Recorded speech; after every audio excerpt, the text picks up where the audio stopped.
hide behind the cloak.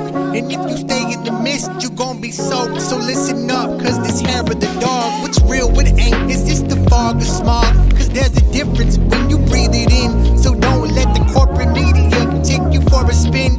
This that morning show, they put you in the know. So I hope that you ready, cause all we do is go, go, go. Yeah, come get your info, you gon' be like, whoa. Hair of the dog, we bout that, ayy.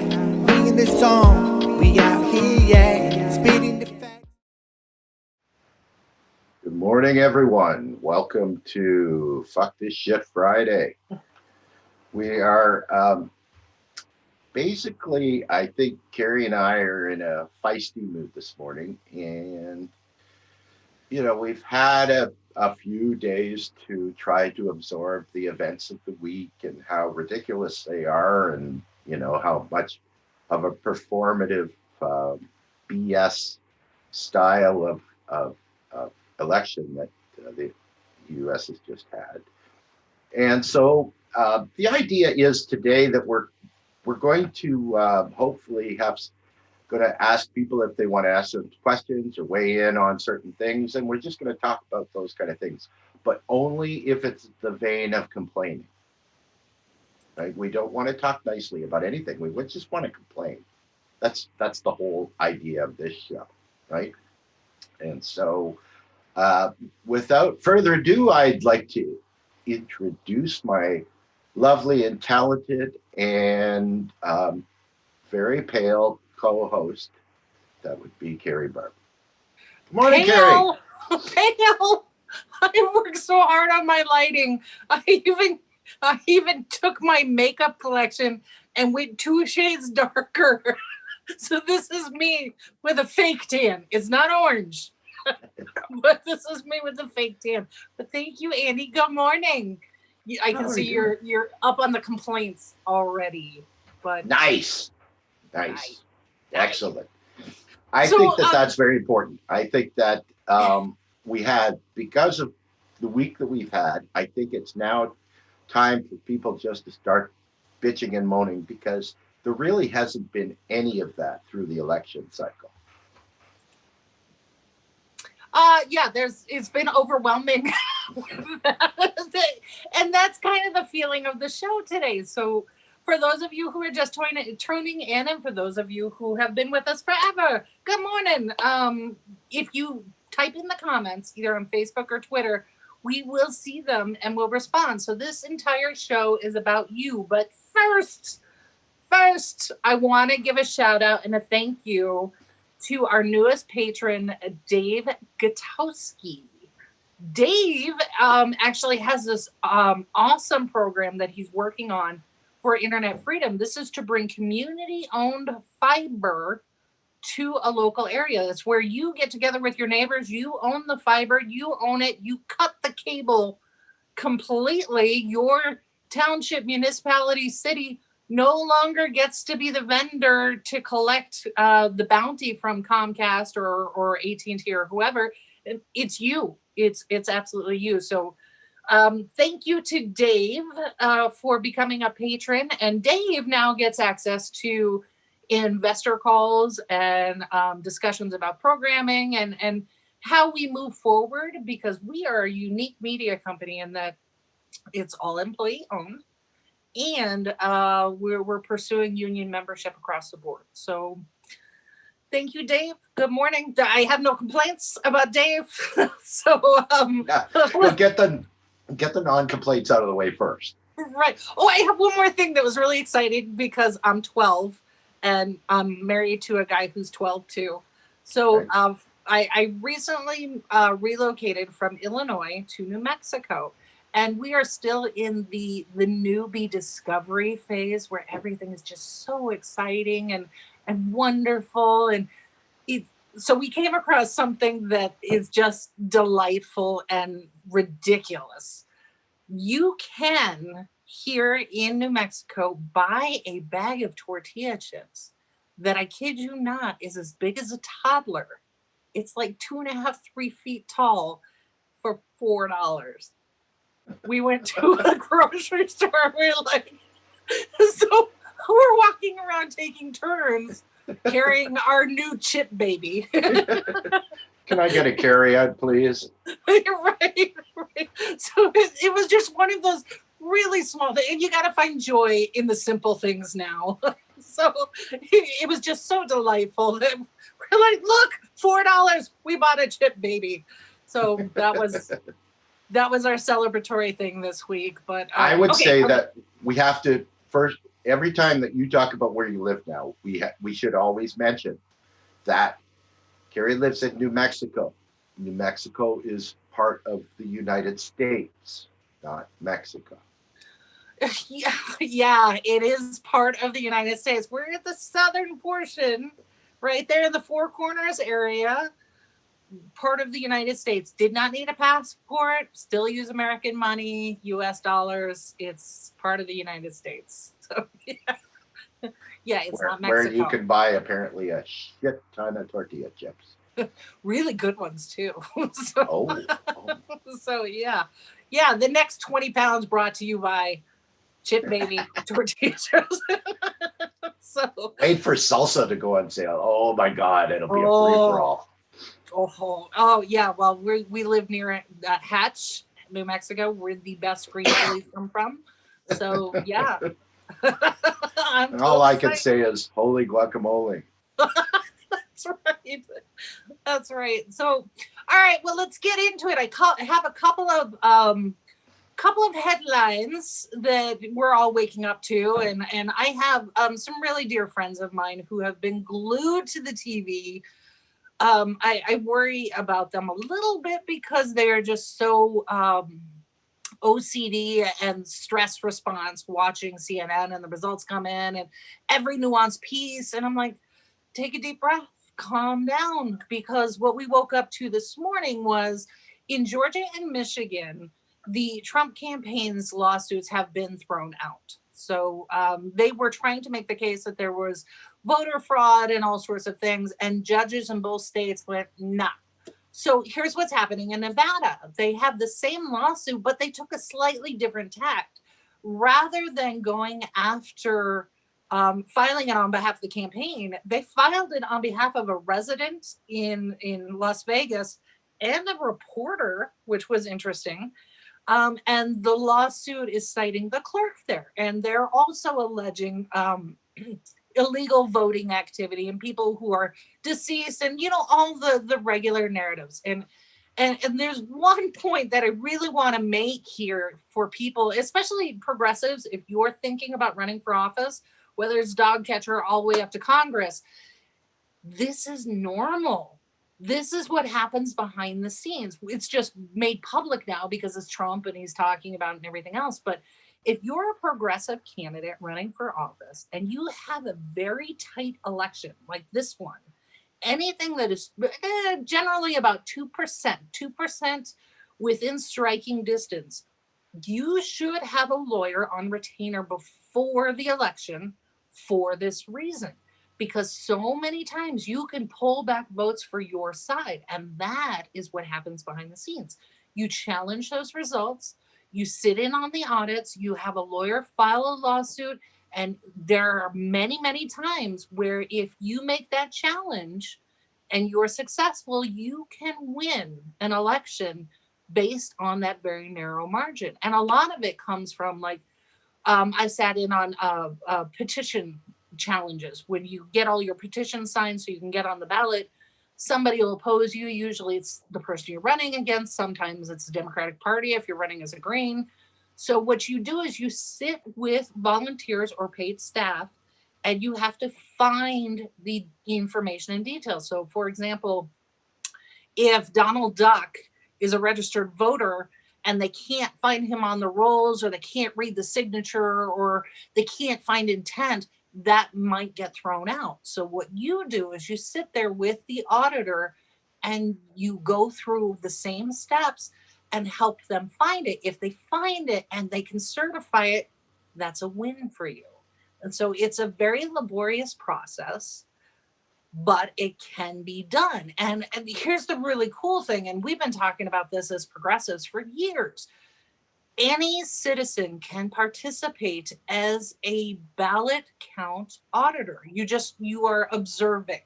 You are not necessarily participating in the count, but you are observing, and you can go on a state and county level and sit there and watch. And if you see any discrepancy or anything you think is a little bit shady or whatever, you write it down. You hand it off to your campaign coordinator, or if you're there for like ranked choice voting or any other organization, you can hand it off to their legal team and they can make the challenge.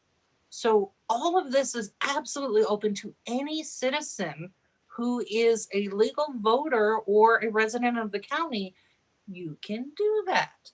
So I want everybody just to take a deep breath. Trump signaled that he was going to do all of this weeks ago, months ago. He's been building up to it. And I want you to just and because people don't know what the law is regarding, the elections and how everything can happen like this and what your rights are.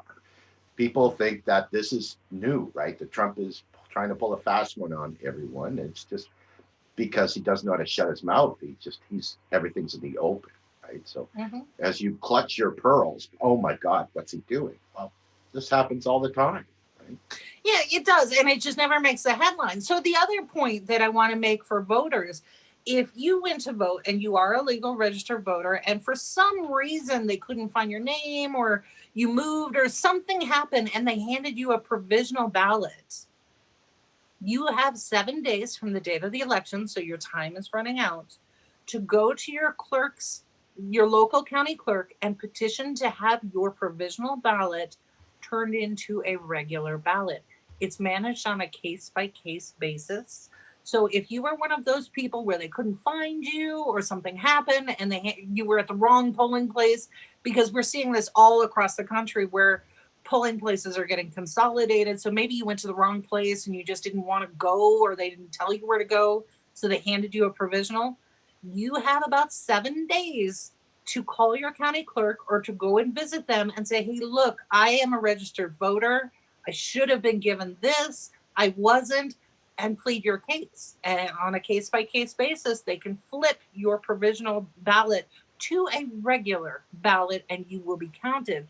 In some states, they don't count those provisionals at all. Other cases, they count them a week or two later.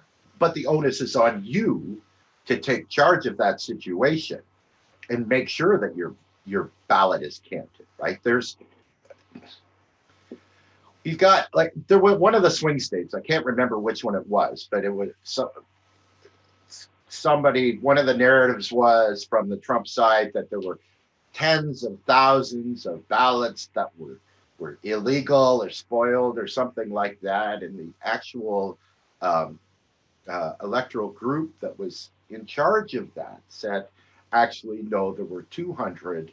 And we currently have our volunteers on the phones getting a hold of these people to tell them that there was a problem with their ballot and tell them how they can fix it. Right? Yeah, and it's always, even if you have a crappy clerk in your county, the staff has been there. Most clerks are elected, so there's a little bit of politicization there, but it's a legal process. So clerks are only going to go so far. They're not going to put their neck out on the line and spend jail time for their party. But the staff that's been there, they don't get elected. They've been doing this under different political affiliations for years. Most of them are really good at their jobs. So have a little bit of faith in our neighbors and the system. And if you have any doubt, the standard question when someone says there's voter fraud, whatever, I always push back and say, well, have you been a poll watcher? Have you signed up to be an election judge? Have you participated in the audit for the count? If you haven't done any of these things, what are you using to base your information and opinion on? All of these things are available to you if you will but take a look at what's actually going on. I think people will be, number one, pleasantly surprised, and number two, horrified at how basic it is. It's not really high tech. It's not really complicated. It's pretty simple. And I think that actually lends to the security that we have, right? Going back to the war narrative about the Americans, nobody can really put up with deal with the American soldier because the American army has no idea what they're doing either. So there is no good counter for it. Same thing kind of happens with their elections. From a person to point perspective, really, voter fraud does not happen. Now, what we did see, and this is a point that I think a lot of people want to touch on, is voter suppression and election fraud. That has nothing to do with the individual voter, but these are organizations that have committed felonies. Number one, in Michigan and in Pennsylvania, we know that somebody secured voter data, phone numbers, and was using robocalls to misinform. That's a felony. You Yes, can't it do is. that. And one of our Ontario members of parliament for the provincial government went to prison for that very thing. Yeah, it's so tempting because people get caught up, right? People get caught up when they're working on a campaign, or in this particular case, you have true believers. So they were trying to tell people to vote on, November 4th or whatever. And in some cases in Tampa, we saw where people were actually being threatened, right? And here's where this comes from. When you step up to run as a candidate, if you are a member of a political party, you can access data from your local clerk. And what they will give you is the names, addresses, age, demographics, basic demographics, and whether they pulled a primary ballot, which party they pulled for, not who they voted for, and then whether they vote in the general election. As a candidate, you use this information to focus on those people who are likely to vote, right? If you have never voted, and I have a finite amount of time to canvass a very large area, chances are I'm not going to talk to you. And this is why people get left out of the system. I only have so much time. And if I hit every door 3 times, I might come back to you. So this information is available at the local clerk's office, and the county parties pull that information. So sometimes it has email and phone number included in it too. Sometimes if you filled out a survey or you did some cute little political thing on Facebook, that data is being pulled into the database. So somebody allowed these folks access to that database, and that's where the investigation starts. They were using that information gleaned either from a political organization, a political party, or a candidate to harass, intimidate, and coerce voters. That is also a felony. So we saw that quite a bit, particularly in Florida. We know who you voted for. If you don't vote, for X, Y, and Z candidate, we're coming for you. You file a police report if that happened to you, because it's traceable, it's knowable, and we can absolutely find that person and make corrective action. So yeah, and that falls under the purview of the FBI. Mm-hmm. And as a Canadian, the only thing I know about the FBI is they don't mess around. Well, it depends on what case they're going for. We're seeing a lot of information where maybe the FBI should have acted a little sooner on things and did not. So yeah, that's a whole. So I had a surreal moment yesterday, and I was telling somebody about this. I was working away editing video on some projects that we have coming up, and I just had YouTube playing. And if you let YouTube play, anything will come up. Well, one of it was a recent podcast by Joe Rogan from the Joe Rogan Experience. And the voice of his guest was really familiar. It was this deep, gravelly voice. And I was like, wait, I know that voice. And I was like, okay. And I'm just kind of partially listening. And this guest sounded so sincere and pragmatic and honest. And he was talking about things that we talk about in the progressive space, or, you know, the liberal, typical liberal space. And my jaw dropped because it was Alex Jones was his guest. And it kind of dawned on me that Alex Jones, he himself admitted that he plays a character on his InfoWars, right? So that believe none of what he says, but here he was, Alex Jones, the person. Wow.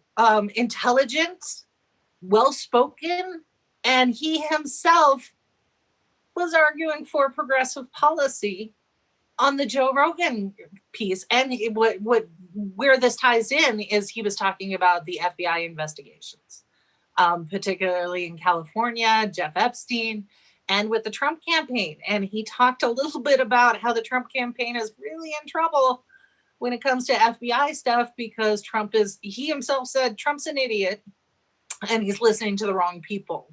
Everyone in his circle has now become a lobbyist and are being paid by corporations to, you know, keep the gravy train running. So it was interesting. You mentioned FBI, and that was another like epiphany that I had that, geez, we're really not so far apart when it comes to, you know, people who are reasonable and want to get things done. So don't believe the hype when it comes to all of this election headlines and Trump calling out, you know, election fraud and voters, whatever. It's all a show. All of it is a show.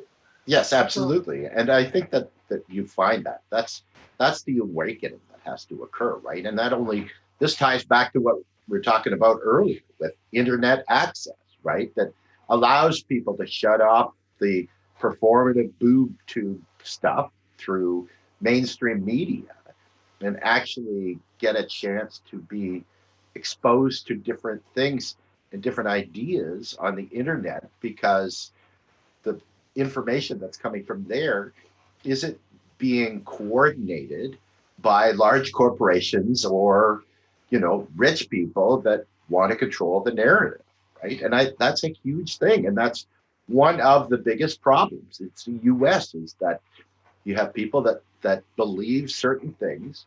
It's not necessarily a intelligent understanding, but the echo chamber just reinforces it.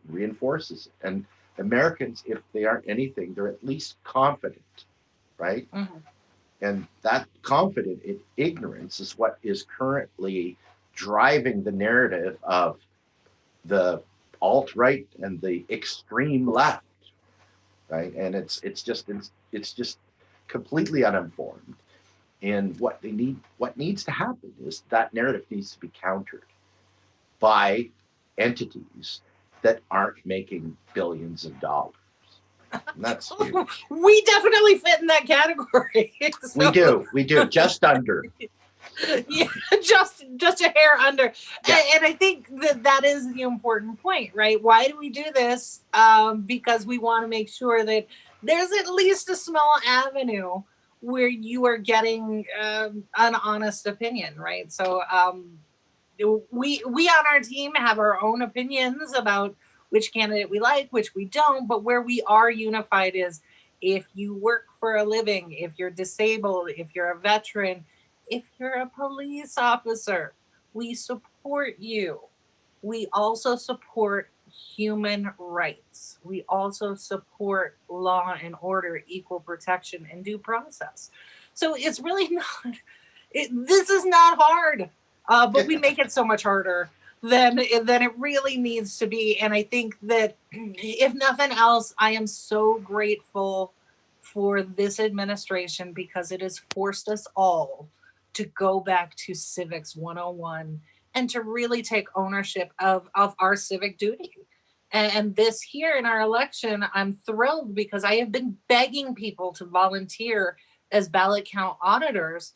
I've been working with Dr. Laura in Chicago, trying to get people trained. It's just a few hours. Go and do it so you can see it. And then, you know, we have Mike Toller, who is completely peppering our Facebook page with these awesome GIF images. Thank you.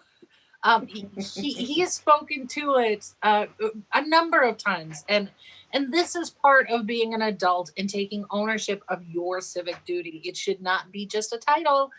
It's actually something that you have to do. Adulting. This, you own it. So There's something that I wanted to just briefly talk about. And this is from a perspective of not being an American, right? Because I was trying to come to grips over the last few years about the electoral process. And I know about the electoral college, and I know about, the first past the post voting and how all of that worked. But why states were referred to as blue states and red states and swing states, right? And not really getting an idea of why that's a thing, right? And when you look at the American system, and I know that Americans understand this, but as someone that isn't American, it was hard for me to get my head wrapped around the fact that blue states are always going to vote blue, red states are always going to go vote red, and the only place where it might change are called swing states, which are in the minority of the United States. That's not the normal. no, it's really not. And part of it has to do with our demographics, right? So if you look at the electoral map, and I know people are swarming to these pages, Associated Press, CNN, Fox, all of it. If you look at a blow up, and they do the red and blue as if it's a team sport, which is ridiculous, but if you zoom in on a map, what you'll see is around the populated areas where we all have to get along and work together, those typically lean towards the left or center left. The rural, pull yourself up by your bootstraps, all of these sort of things, is typically more Republican libertarian leaning. I would argue that if both sides actually heard about policy in a way that was honest and upfront, you wouldn't have that. But then you won't have the millions of dollars pouring into campaigns and things like this to have that horse race. We wouldn't have the drama. We wouldn't have the pageantry. We wouldn't have all of these things. And that is so much fun here in the United States to our own detriment. And that's why our campaigns last now, 2 years instead of what do you have, like 6 weeks, 6 kindergarten stuff. And the last, I remember that John Oliver on Last Week Tonight was talking about the Canadian election for some reason. But I think it was just in comparison to the U.S. election, right? And it was, I believe that he was showing a news story on the Canadian Broadcasting Corporation that said that the current prime minister has dissolved parliament and called for an election 6 weeks before the election, and was noting that is the earliest that any election has been called before the date, and it was going to be the longest. And John Oliver said, "Isn't that cute? You think 6 weeks is long?" And it's true. America you're in a perpetual state of elections, right? You're soon as this comes to an marketing. End on January 11th, your next cycle starts. Right? That is absolutely true. Yes. Yeah. So to bolster the point about the money component, I love the Gravel Institute. This is Mike Gravel's younger folks who created this institute. I love it. Go and check it out. They're doing great work, and it's so super snarky.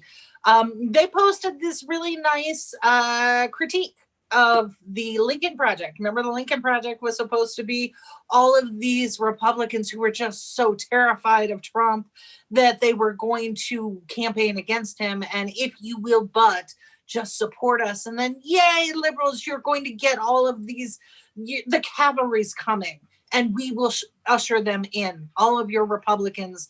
So here's what happened. $67 million raised by the Lincoln Project, and I'm still waiting for the FEC reports, which will come out in December. But allegedly 67 million raised. All of it went to consulting fees for the people of the Lincoln Project. By the way, Kellyanne Conway's husband is part of the Lincoln Project. So good job, liberals. You just financed the Kellyanne Conway household. And what did they get? What was their showing for all of these really snarky videos and whatever else? No Republican votes for Biden, right? So there were more Republicans or conservative leaning votes for Trump than there were in previous elections.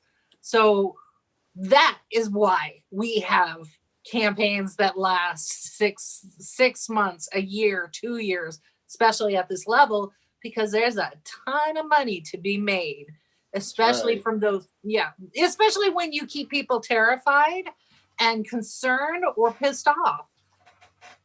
Those people will give you money, no problem. So it was just a giant grift.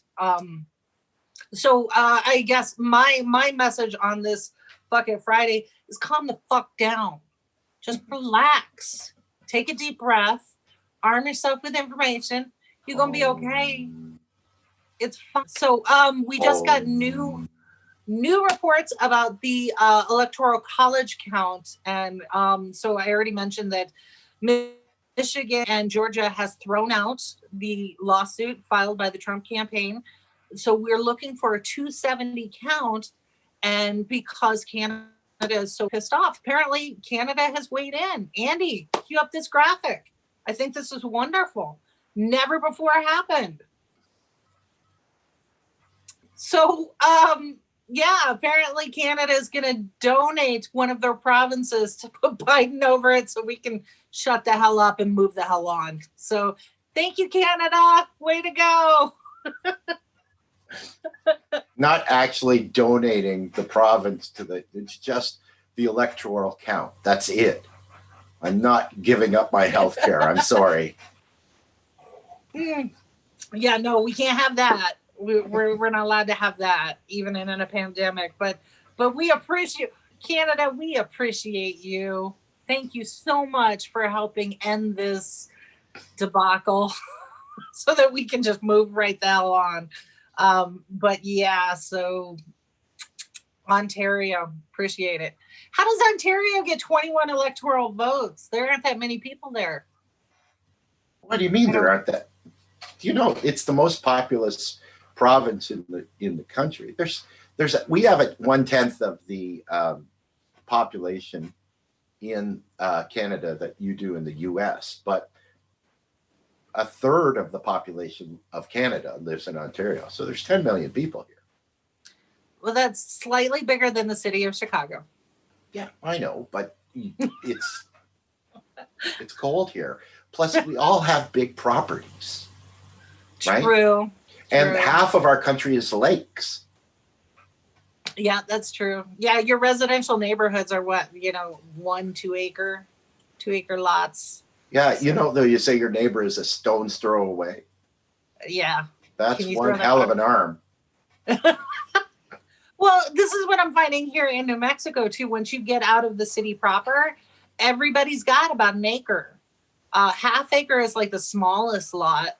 Everybody's got about an acre. So, yeah, it's a difference. But I've got 5 here. Yeah. Oh, one quick point about, I neglected to mention this about Nevada. Poor Nevada. Have you seen the tweet storm going on about Nevada? And the snarkiness is just so on point, where people are making fun of the Nevada Electoral Board and how slow they are counting it. Well, here's what's really going on. The people in Nevada can count. Believe me, they can count. So what they're doing is the Trump campaign, like I mentioned, filed this lawsuit. So what they're doing is due diligence during the count.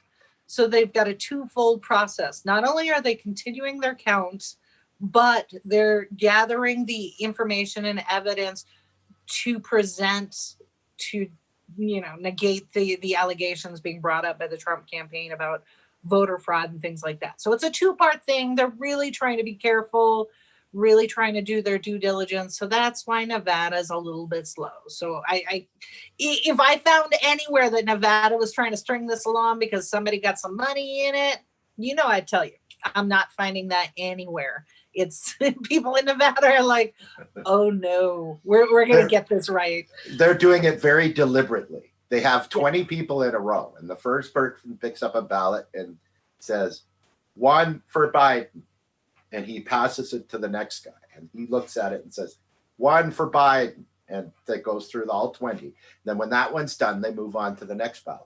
So you guys, they'll know the count by about February. Yeah, which is totally fine. But I think when we put our numbers together, this is where Sesame Street really comes in handy. Without Michigan and Georgia, there is no path to victory for President Trump. There isn't. So calm down, relax. And he could totally go to the Supreme Court. He could try that route. And what I've said to other people is, yeah, it could happen, but I want you to go to the SCOTUS blog that Andy and I have talked about. Go to the SCOTUS blog and look up their findings and decisions, the dissent and all of these sort of things around the case that they just weighed in on for the Voting Rights Act. So what they said there was it's a states' rights issue, and the states have the ability to do their elections themselves, right? So in order for Trump to prevail in any way, shape, or form in Nevada, let's say Michigan continued, Georgia continued, North Carolina continued, went all the way to the Supreme Court. In order for him to prevail, those Supreme Court justices would have to double back on what they just wrote and contradict themselves, as well as finding some legal precedents to negate their prior opinion. That is not going to happen. Because it doesn't exist. Right. They would have to make it.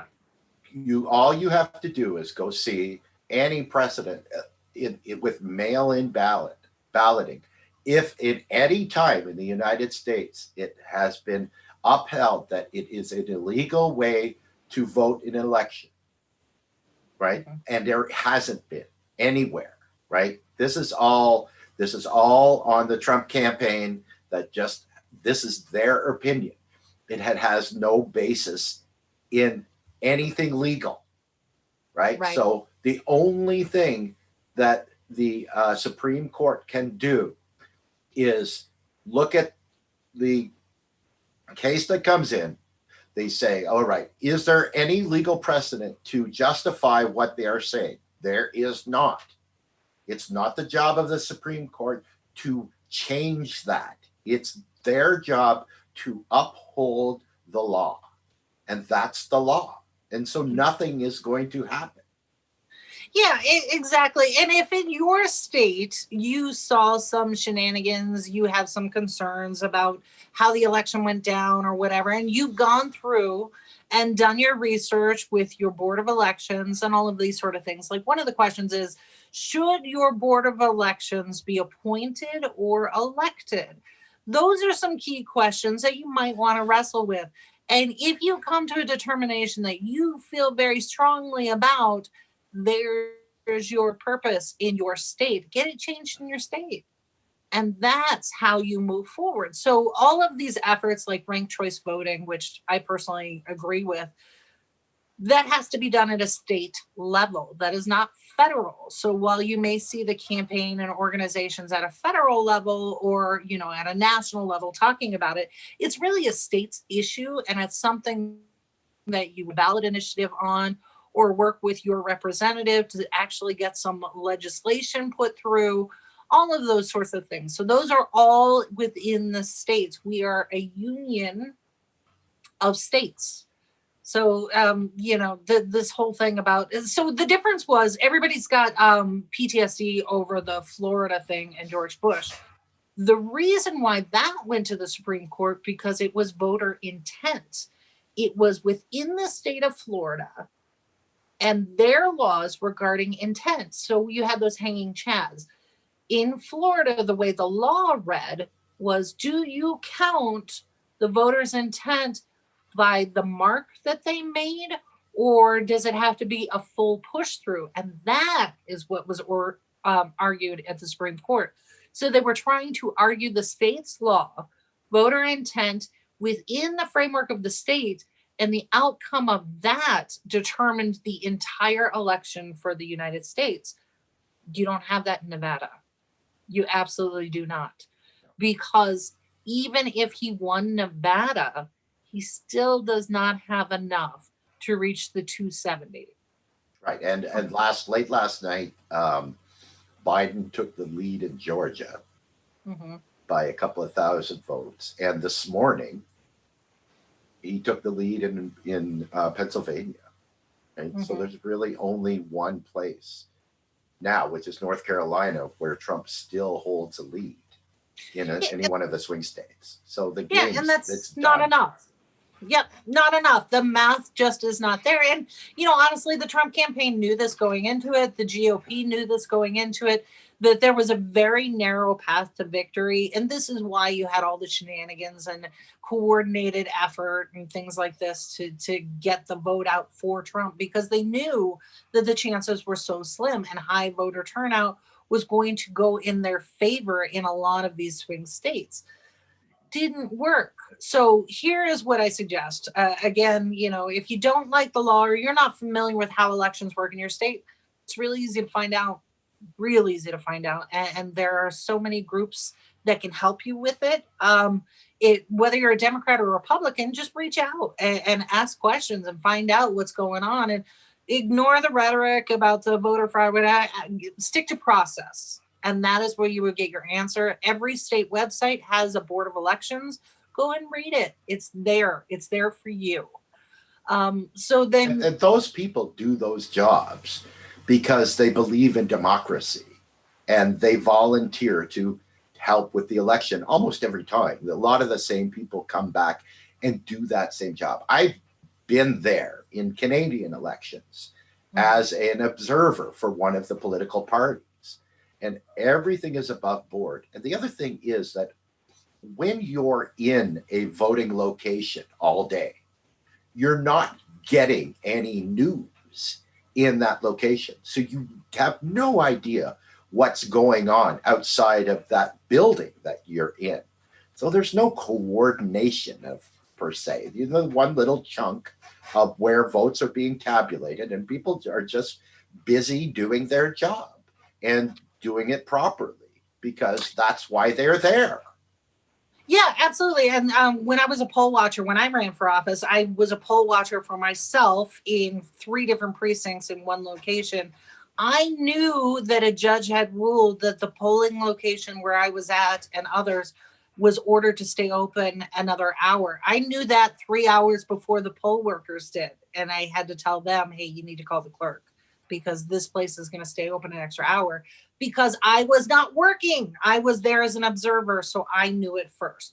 Absolutely. People take it serious. Now, one area where I think we do have many, many opportunities for improvement, if I'm saying that nicely, is on ballot access. And I have actually challenged the board in Illinois. They were all up there doing their presentation.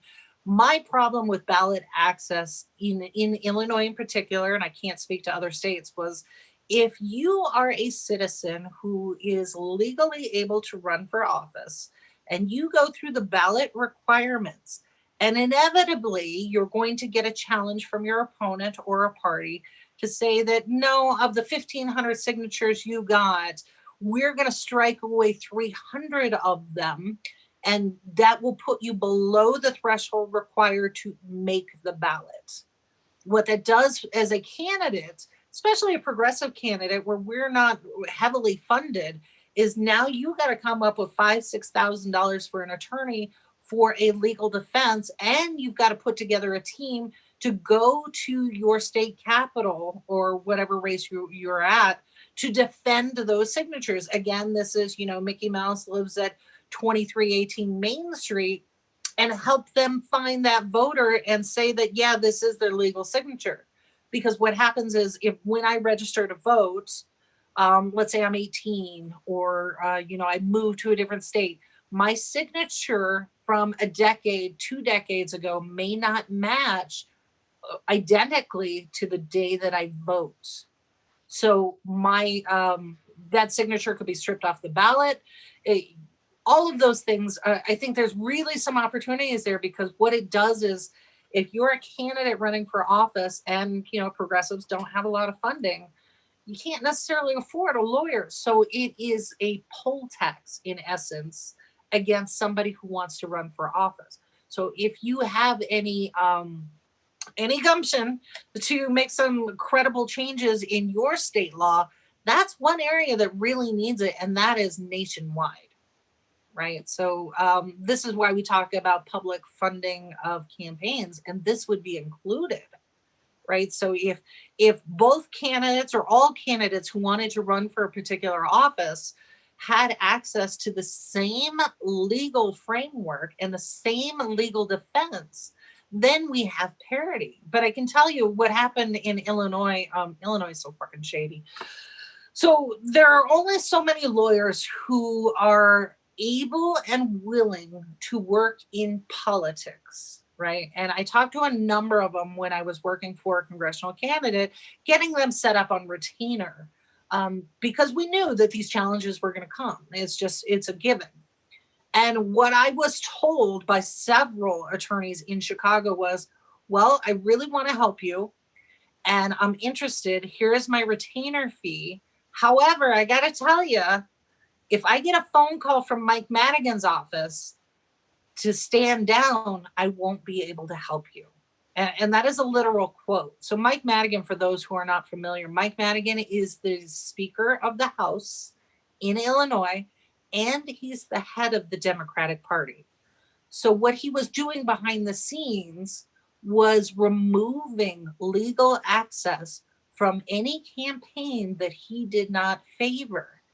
That is suppression. And that is not necessarily legal, but you got to prove it. And you got to prove it with one of the most powerful men in the entire state. Good luck to you there. So these are where we really have opportunities to improve, not necessarily in how we count the vote. Obviously, more polling places make it easier for people to vote, make it easier to vet people to vote, all of those things, sure. But when it comes to counting the vote and ballot access and the numbers coming out, it is what it is. There's small tweaks, but just, calm the fuck down. It's fine. so yeah. That's good. So that's pretty good. much like yeah. So that's pretty much my rant when it comes to this Friday. I think as this weekend rolls around, it's gonna be, we're gonna know more. And I know that the Biden campaign is putting together their transition team with Pete Buttigieg and everybody else at the helm. Oh my God. Here's my thing. Why is Pete Buttigieg still a thing after he got caught red-handed trying to steal the Iowa primary, trying to manipulate it? And oh, by the way, he still has fucking issues in Fort Wayne, Indiana. Why is anyone listening to him at all? Why is this a thing?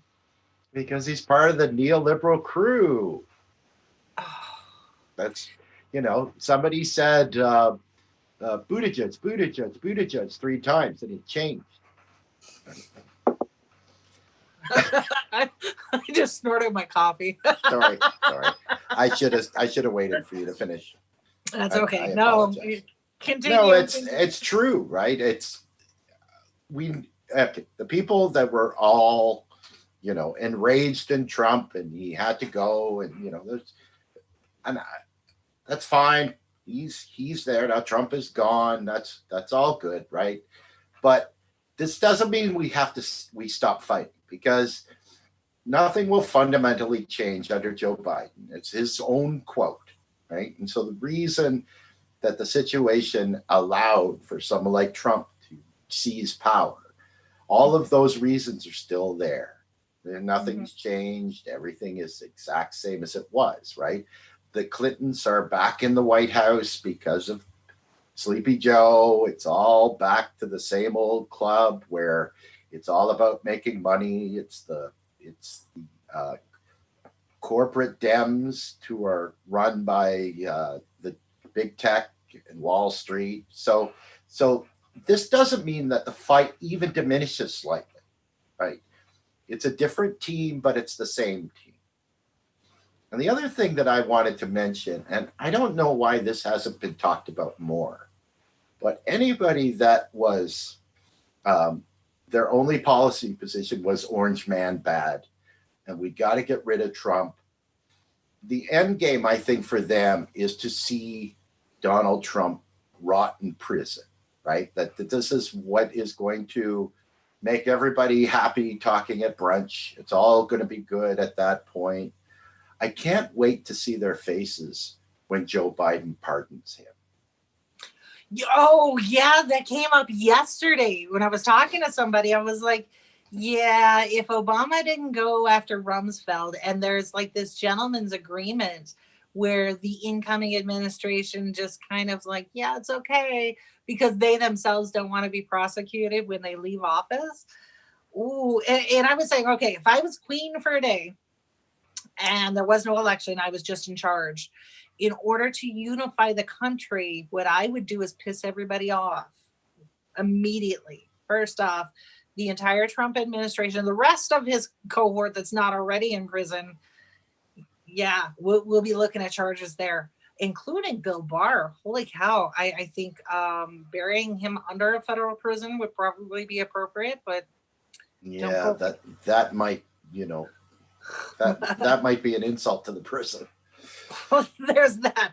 But then I would go after the Obama administration for murdering a U.S. citizen without due process using a drone, war crimes, and a couple of other things that came up during financing and banking regulations. Then I'd go after a bunch of Congress members for insider trading. So yeah, it would be probably 6 months of headlines of the night of the long knives kind of thing. Because if there is no justice, or justice is not impartial, then what that means for 300 million Americans is you are at risk every day. And I think that's what people are railing against. So you're right. Most people that voted for Biden didn't vote for Biden. They voted Orange Man bad. And overwhelmingly, I heard people say, no, that's anecdotal, but that they will not rest until the Orange Man is in an orange jumpsuit. So yeah, that is the feeling. The takeaway from that is they will not rest. That's exactly right. So in the back of my head, I'm like, great, you want revenge. This is nice. 45% of every renter in every state is going to be evicted in January and February, but you want to put that guy in jail. Sure. Can we focus on what's important? Right? Joe Biden was such a horrible candidate that he barely beat the most vile human being on the planet. Good for you. Here's your participation award. Right? And that's how I feel about it. And hindsight's 2020. But when you don't give people something to vote for, they don't come out to vote. And even though we had the highest voter total since whatever, look at the percentage of eligible voters. It was shit. And that is the problem. Right. So, we're talking about record numbers. There were no record numbers. They were the exact same as 2016. They all voted the exact same. You look at the numbers, there were small differences here and there, right, that have basically to do with mail-in ballots, right? They were flashing. CNN was fond of flashing Hillary Trump numbers versus Biden-Trump numbers. And there was no difference at all, right? Right. 4 years of Trump was not enough to change the minds of people that voted Trump in the first place, right? There's some soul searching that needs to be done for people that identify as Democrats. Why is that? Why did the most vile human being on the planet almost beat you again? Well, there's exactly that. So what we're going to see, and it happened last time, is we're going to blame other voters. We're going to blame third-party voters. We're going to blame everybody who has no power or authority or influence whatsoever. And we will not take a look at the entire DNC, all of the Democratic Party delegates, all of those decision makers and the consultants. They themselves will not be under investigation. They will not do a postmortem. Instead, and we're already seeing it in Facebook groups and across social media, where people are pointing the finger at other voters. And I personally will not stand for it, because it is a lie. It's a dirty lie, and you are punching down. And that is not where it needs to be. If you ran a company, family-owned business to multinational corporation, and you had epic failure after epic failure like this, would you expect to still be a leader in that company? No. So why then are we allowing these people the free gravy train and their salaries? And oh, by the way, I've said this so many times. Call me on it if you think I'm wrong, but I can prove it in case after case after case, where the DNC member, that operative, is also being paid by a right-wing organization. They don't give a shit where the money comes from, so long as they keep the money and keep telling you what they think you need to hear. So that's a problem. So when we have elevate opinions like Pete Buttigieg, are you kidding me? David Cohen and all of these other people, take a fucking seat. Lives are on the line here, and we cannot continue to elevate those voices who have gotten it so wrong time after time after time. Like Podesta, are you kidding me? Hillary, take a fucking seat, retire. It's enough, right? Yeah. And that is my rant. I can go on for hours about that. Well, Rep Ilhan Omar in Minnesota posted a series of 4 pictures. I think it was on Twitter, right? And they were shots of the Fox News broadcast where they were showing 4 different polls that they did during their election coverage. And each one of them was about, do you think that we should move to like healthcare for all? But it was termed in the conservative jargon of, do you believe we should have government-run healthcare, right? Which is a conservative talking point. But overwhelmingly, every single progressive initiative that they were talking about was a definite yes by a huge margin. This is on Fox News. These are people that watch Fox News. These are not left-leaning people. These are the Republican base. People are not as different as you think.